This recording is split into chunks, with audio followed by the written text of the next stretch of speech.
Yo, what up, y'all?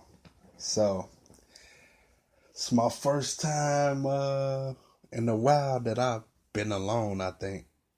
Not that long, maybe 2, 3 weeks, whatever. Cold Hard Facts Podcast, episode 30. Just DNA here, if you didn't know.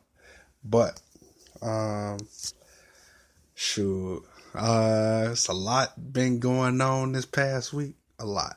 Like a whole lot. Um, Jacquees calling himself king of R&B, stuff like that. It's crazy. It's crazy, but we all know he's not the king. Come on now. We like it's just ludicrous, but then it's a bold claim. Like it's a bold claim, and but nobody really said much when Wayne said best rapper alive. Like nobody really said much. I don't think if I'm mistaken, like please somebody let me know. You know, somebody please let me know if I'm wrong or not, cause I don't remember nobody saying like, "Hey, y'all, hey, like Lil Wayne, you tripping? Like you big tripping? You big? That's big cap. Like your ass lying like a motherfucker. You ain't no best rapper alive."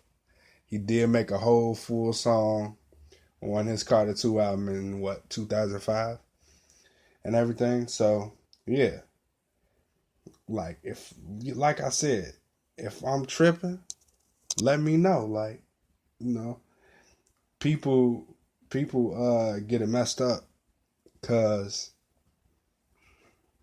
like they jumping out the window and saying bold claims like they can't progress to it. Cause like I feel like Wayne has really cemented himself as the best rapper alive. To me, in my opinion, that's just in my opinion. He's said a lot of stuff he didn't said um, on wax, and the content like in certain songs. I mean, if you don't believe me, listen to Hollywood Divorce, listen to a Millie Wayne, listen to so many other countless features he got. Like, come on, man. Like, who don't know that Wayne really been putting in work like he's the best rapper alive? Like, he's helped so many other rappers. We already talked about that though.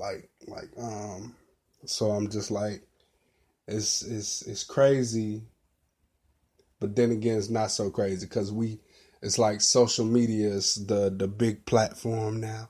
Like it's big, like it's gonna get out there. Like you're gonna get more exposure, trolling and all that. It's the year of the troll or whatever and all that. So people are gonna talk they shit. Like critics, let them say whatever they want, man. Like let them say whatever they want. If he still believes he's the king of R&B, he's gonna continue to prove it. He's gonna continue to prove it. He's gonna do what he needs to do. And I feel like, yeah, he's putting in a lot of work. Jacquees putting in a lot of work. But then again, it's like, yeah, that's a little big of a bold claim, mainly because he hasn't put in enough work, and mainly because, like, come on, bro. Like, really? No. It's not, it's just not it, bro. That's just not it. It's really not. So, um, I wanted to dive into that first because I listened to the Joe Budden podcast also, and Tyrese, they called in and got Tyrese on there, and he started talking speaking some facts, and Tyrese had said a lot of dope facts that resonated to me, and I felt like yeah, it was 100% facts, no cap there, like. But Tory Lanez, they called Tory Lanez also, and yeah, he wasn't really capping too much either, but still, like, yeah. But but Tory he was capping before, like cap he was big capping, like saying that he was just talking like running his mouth and talking shit, how he always do. So I feel like Tory, he can, kill it at what he does. It's like what Kuda Buggin say, turn them be. But I feel like he makes some R&B too, you know. But it's like it's not always, soft mellows and everything like that. But moving on from that, like I already basically went in depth enough, I feel. But anywho, moving on from that, the Grammys, we're gonna just go dive in. No, we're not gonna dive in yet. We're gonna talk about how what albums released. So I did not check out every album because I felt like I don't need to check out every single album. The only thing I checked out was Big Crit, and it was fire. Like all of his EPs been fire so far. I know I had said a while ago on another episode that one of the songs from one of the EPs that he dropped wasn't all that great, but I went back and listened to it and I thought it was great. But this one I feel like was really dope because he's steady putting it out. He's steady putting it out unexpectedly. He's showing he still got bars. He still can run with the best of them. Like he's still so like underrated. Like most people view him as underrated. Like, and I kind of agree. Like I remember when my cousin Bundy put me on Crit. Like I felt like not right then, but maybe after his first album, that he's not finna be signed for that long. Like after his first album, I pretty much knew, like, yeah, he's not gonna be around for long. If you hear my mother in the background, that's my bad. Yeah, like she's loud. I got that loudness from her, so yeah, excuse that. But anywho, yeah, man, Big Crit, that EP was dope. That shit was dope. My favorite track is 100 from that. I think it's the last or the second to last, whatever. It's in the middle. But yeah.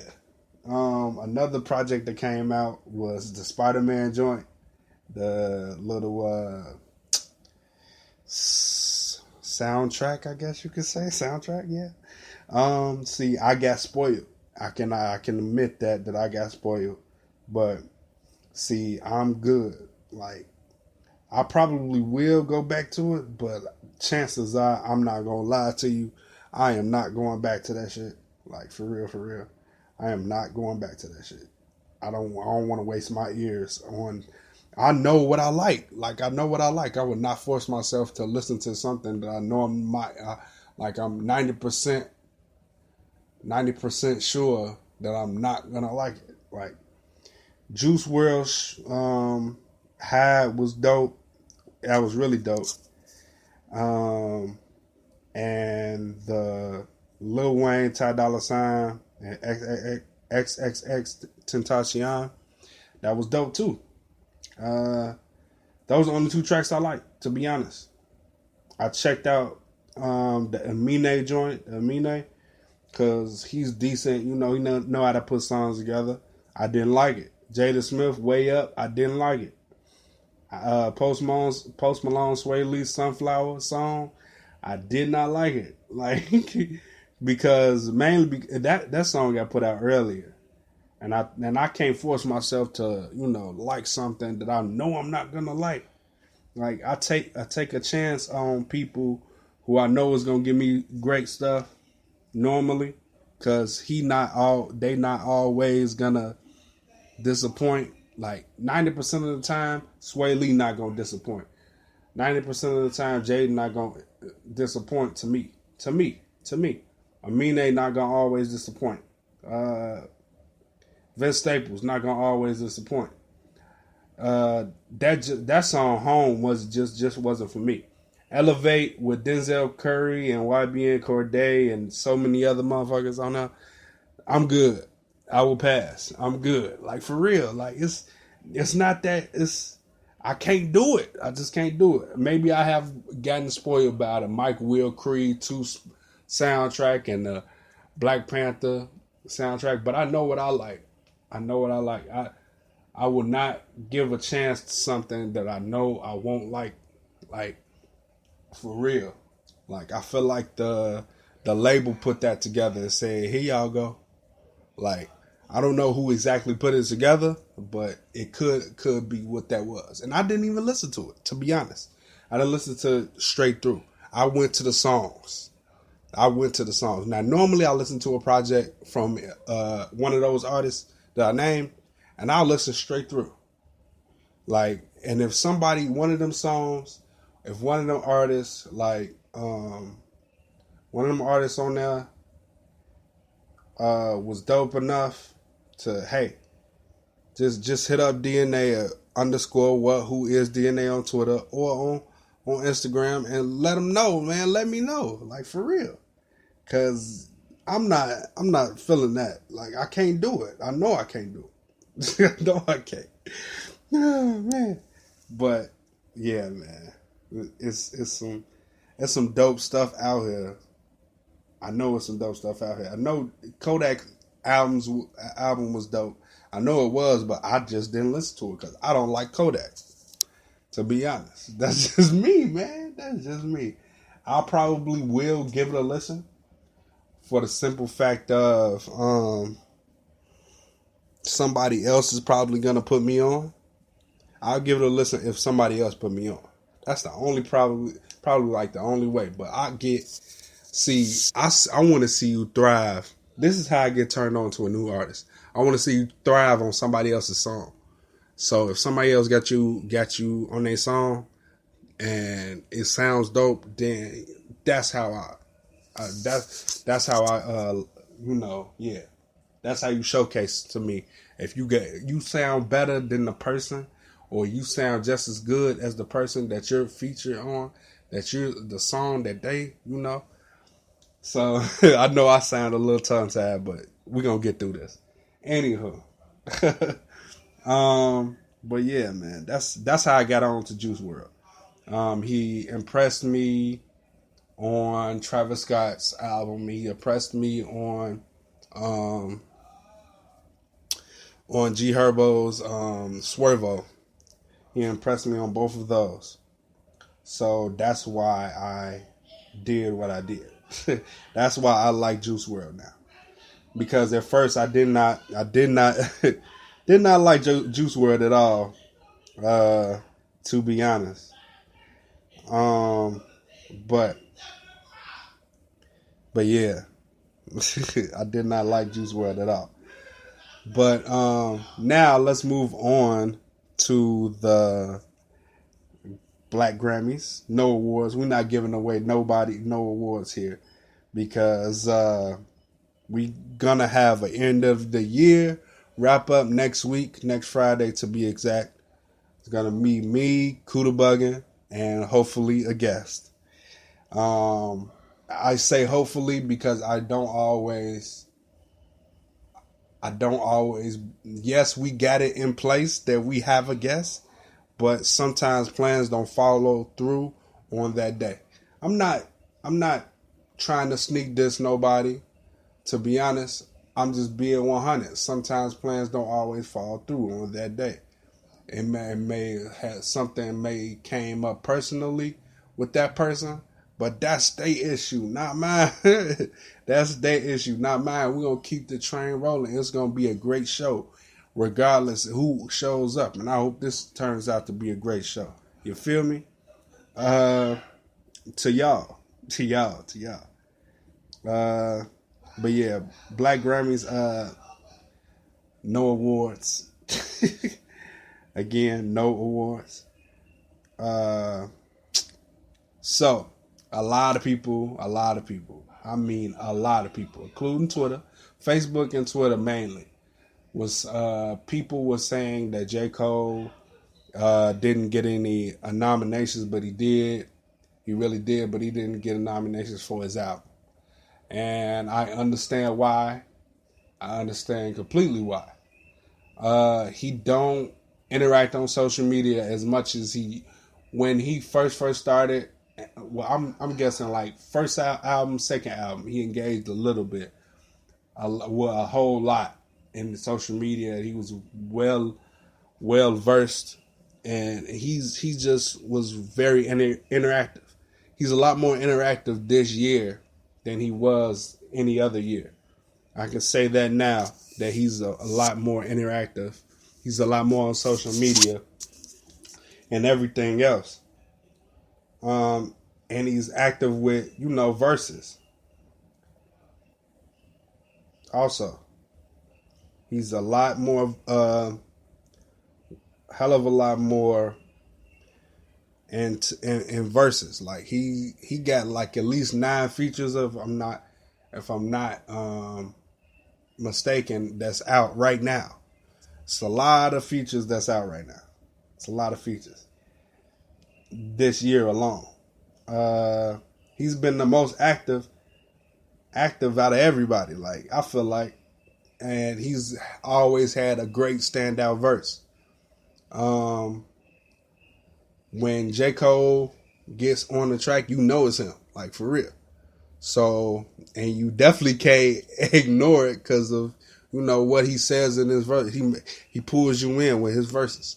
I feel like that's just me, and that I'm biased because I'm a J. Cole fan. I'm not, but I'm a fan of a lot of other people. So don't don't discredit me for that. But yeah, J. Cole has been working his ass off this year. Let's give him all the credit. The Grammys I feel like they criteria probably is really jacked up. It could be that, or it could not be that. It's possible though.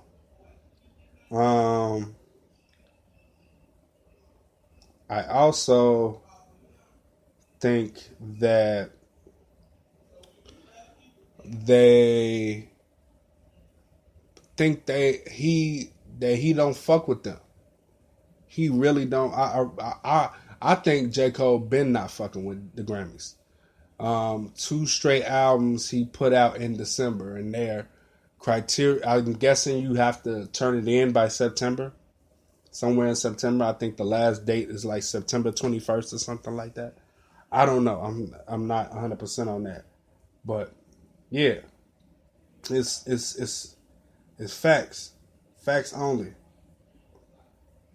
It's facts only. Like for real. That's sad that that is like that, but hey, it's gotta come out every single year. It's gotta follow up with that year, and I'm guessing December albums don't count. Like it's considered as next year's work, which I get because it comes out so late in the year. But I like December albums because sometimes a December album can bring you all the way through that year. Like it can bring you all the way through that year. So J. Cole is probably going to drop 2 projects next year. Probably, I don't know. That's what the rumors. He didn't really openly say that he's going to drop 2 albums. But yeah, he's definitely going to drop 2 projects. 1 mixtape, 1 album.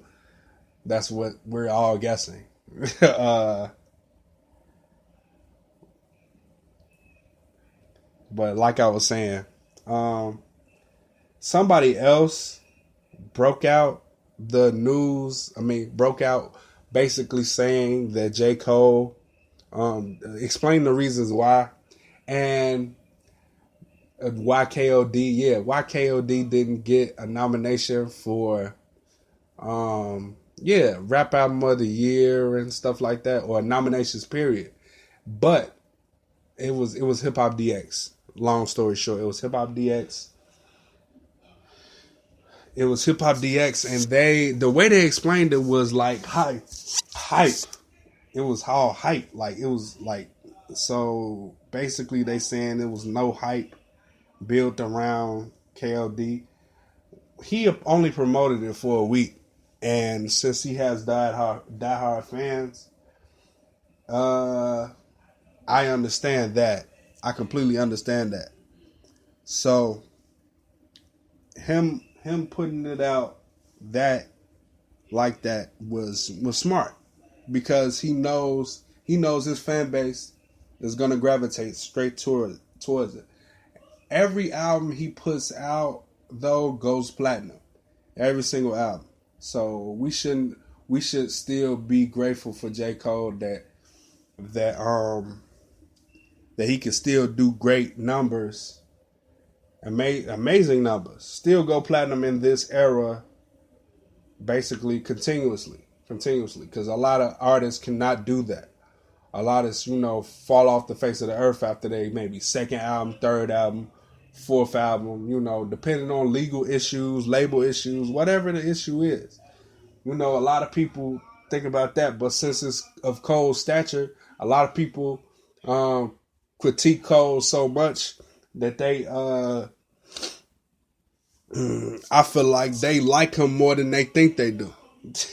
For real. So because why would you critique him so much when why would you critique so much? Why don't you like everything about him? So much about him that you know everything about him. Like, why would you do that? Why? What's your issue? What's your real issue? It seems like you really do like him. I probably got every one of the albums physical and on your phone. Like physical copies and on your phone. Like for real. That's what it seemed like. To me at least. If y'all don't know what I'm getting at, figure it out. You feel me? Figure that shit out. Real talk. It's just me, but we're gonna keep this shit rolling, like I said. And so now what Hip Hop DX exactly said and broke it down like for Rap Album of the Year. I'm gonna go to the nominees right now, so I won't look like a dumbass. Rap Album of the Year. Rap song. Okay, Invasion of Privacy, Cardi B, Swimming, Mac Miller, rest in peace. Victory Lap, Nipsey Hussle, Daytona, Pusha T, Astro World, Travis Scott. All of these are good albums to me. They are very good albums. I feel like the only issue I have with these 5 albums is it's like 2 issues, maybe 3 issues. I'm gonna point them out right now. Cardi B, Invasion of Privacy. I felt like it was too soon for her to be in Best Rap Album. Yes, she was wildly talked about. So basically, yeah, hype and impact. That's what it was about. Like hype and impact. She was talked about all year. That's all it was. I felt like that shouldn't have been there. Swimming, Mac Miller shouldn't have been there. I feel like they put it there because of hype and impact also. And his timely death. Rest in peace again to Mac Miller, because that hit me in some type of way. And the third issue is Pusha T, Daytona. It's a short ass album. Like, I don't want to hear that quantity bullshit. Like, I really don't, because it's 7 songs, bro. Like, no. 7 songs, bro. No, I can't get down with that. It's not even in my top 10 list of the album of the year. Like, it can't go in there. It can't. Because of the shortness. Yes, I see the quality is very dope. It's very dope. Like, I felt like this is the only album that was way more put together out of all those releases that Kanye put out. I feel like this is way more put together because it was already fucking done since the last year. It was basically done 2 years ahead or something like that. Because at first it was going to be 12 songs. If you didn't know, yeah, it was going to be 12 songs. But Kanye said, no, I can do all this better. And Pusha T explained that in multiple interviews. Even in the beginning, he said he had it done. He said in the magazine interview a while ago, he said he had it done. And it's going to be 12 songs. Or he'll always say it's coming soon, it's coming soon, it's coming soon. But never actually giving out real information. So, yeah, do your research. I mean, I do enough to, So, yeah, KOD should have been in replacing of Cardi B in Invasion of Privacy, to me. If we're gonna do that. If we're gonna do that. That's if we're gonna do that. But if it wasn't that, then it could have been Daytona. It could have been Daytona. Like, you could have kicked Pusha T out, I feel like. Because Nipsey Hussle had, that was his breakout mainstream album. So I feel like that didn't, need to get removed. Astro World was phenomenal. So don't ask me what I thought of it. I'm going to get in depth and talk about every album, next weekend, next Friday, exactly. That's why I put this this new episode out with just me. I know you probably like, damn, why the fuck you was so rambling on though and saying and everything, whatever. It's just me. I'm gonna talk my shit regardless, and I hope everybody enjoyed this episode. Like, to be honest. And I hope y'all will be, I promise you, it will not be just me. It will not be just me next week. It will be me and Kuda Buggin. If it's not just me and Kuda Buggin, it's going to be me, Kuda Buggin, and somebody else. I will not give away who. Those of who are listening, I don't know, because I'm doing this on my tablet. And I ain't feel like doing it on my laptop. Because I ain't feel like setting it up. I know that sounds real lazy and asshole-ish, but I don't give a fuck. Anywho, like I said, I'm going to get up out of here. I stayed on for 25 plus minutes. And that wasn't my original intent. I was only going to stay on for a little while. Oh, yeah, and if I didn't answer, the king of R&B I feel like it's R. Kelly. He's never did as much. Nobody has touched what he's done. Nobody has touched what he has done. If you don't know what he has done, look it up. Research. Do your research. If you don't feel like he's done enough, look it up. Do your research. Facts only. That's what I'm giving you. So, yeah, I'm going to get up out of here. Like I said, catch us next week. Not just me. I promise you. It will not be just me.